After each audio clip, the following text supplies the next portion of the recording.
में मेरा सत सत नमन और युवाओं के प्रेरणा स्रोत स्वामी विवेकानंद को मेरा सत सत नमन और मेरे फौजी भाइयों को मेरा जय हिंद।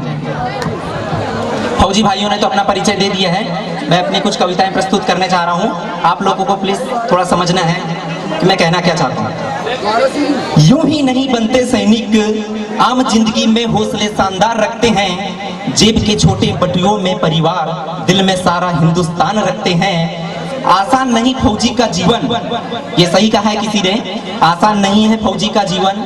ये वो फौजी है जिसके कारण आप सभी आप सुरक्षित बैठे हुए हैं। और ये फौजी वो जवान है जो बूढ़े होने पर भी बूढ़े नहीं बल्कि जवान कहलाते हैं, और मृत्यु प्राप्त होने पर भी ये इन्हें मृत्यु नहीं बल्कि ये शहीद कहलाते हैं। और कुछ भाई, मेरे तो रोंगटे खड़े हो गए हैं बोलने से पहले ही, कुछ फौजी भाई पागल होते हैं। यहाँ पागल का मतलब बीमारी वाले पागल से नहीं बल्कि जुनून वाले पागल से हैं।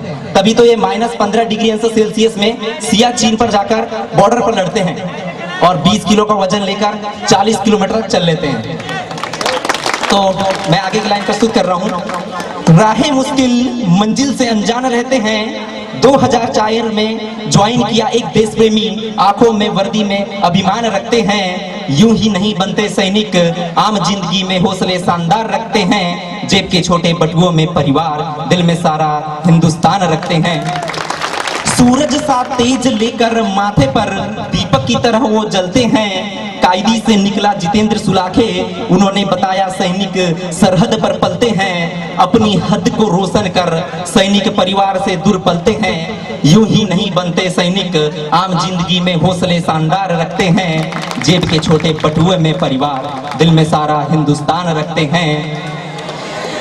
मुट्ठी भर कुछ सपनों के साथ कंधों पर जिम्मेदारी लेकर चलते हैं। सिग्नल के संदीप रंगीरे जी बॉर्डर पर जीवन की धूप छाव संग वे घर से दूर निकलते हैं। यूं ही नहीं बनते सैनिक, आम जिंदगी में हौसले शानदार रखते हैं। बर्बरता की मृत माटी पर जब जब सैनिक चलते हैं। 12 आर्मट के सुलाखे जी ने सेवा दी, दिल में सारा हिंदुस्तान रखते हैं। कांपती है जमीन दुश्मन की, दिल भी उनके धड़कते हैं। यूं ही नहीं बनते सैनिक, आम जिंदगी में हौसले शानदार रखते हैं।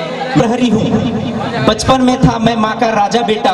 छोटे भाई की हिम्मत, बड़ी बहन का दुलार, बाबूजी के सर का फेटा, बस्ती का हीरो, यारों का यार। ये तस्वीर है गुजरे हुए वक्त की, अब मैं ये कुछ नहीं हूँ। जब से माँ के आंचल से निकलकर माँ भारत के चरणों में आया हूँ। अब मैं एक सैनिक हूँ, अब मैं एक प्रहरी हूँ। मेरा भी एक घर है, एक पत्नी है और एक बेटी का पिता हूँ। लेकिन ये सब सुखी रहे अपने घरों में, इसलिए मैं बॉर्डर पर लड़ता हूँ। चाहे सड़कों पर आकर कोई मुझे पत्थर मारे या दे जाए गाली, फिर भी धर्म है मेरा कहना, मैं हूँ भारतीय के रखवाले। ये सब कर कर भी निरंतर मैं ये उसी घड़ी रहता हूँ। जब फोन कर कर तुतला कर पूछती है मुझसे मेरी नन्ही सी परी कि पापा कहाँ है, मैं उनके साथ क्यों नहीं हूँ। अब उसे कैसे समझाऊं, अब मैं सिर्फ उसका पापा नहीं, अब मैं उसका पापा नहीं बल्कि एक प्रहरी हूँ, बल्कि एक सैनिक हूँ। यूं तो वतन का हूँ पर मैं वतन में अलग अलग हूँ। मैं रहता हूँ वामियों के हादसियों में, मैं रहता हूँ राष्ट्रवादियों के माथे पर। भौतिक रूप से रहता हूँ मैं सरहद पर, भौतिक रूप से रहता हूँ मैं बॉर्डर पर। वैचारिक रूप से रहता हूँ मैं विवादों पर वास्तव में मैं न केवल साधारण नर या नारी हूँ, मैं वास्तव में एक सैनिक, मैं एक फौजी हूँ, मैं एक फौजी हूँ। जय हिंद दोस्तों, जय हिंद, जय भारत।